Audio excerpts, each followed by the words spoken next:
Isang magandang araw sa ating lahat mga kaprobinsya. Panibagong araw, panibagong vlog at panibagong lugar na naman yung pinuntahan natin ngayong araw ng linggo. Pagkagising ko nga pala ay nagyaya ako pumunta sa bundok Kanumay dahil gusto namin masilayan yung ganda ng tanawin doon at yung pagsikat ng araw. Ang tawag nga pala nila sa lugar na yan ay bundok Kanumay. Dito lang yan matatagpuan sa Tagos City, Amuling.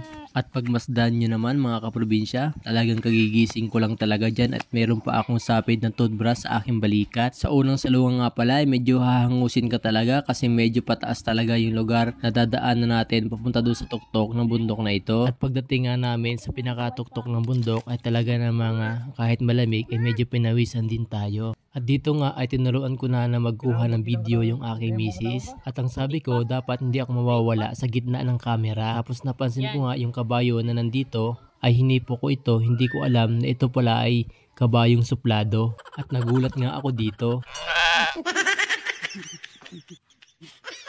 At sa wakas ay na-perfect na rin ng misis ko yung tamang pagkuha ng video para sa akin. Panoorin nyo guys ang ating video.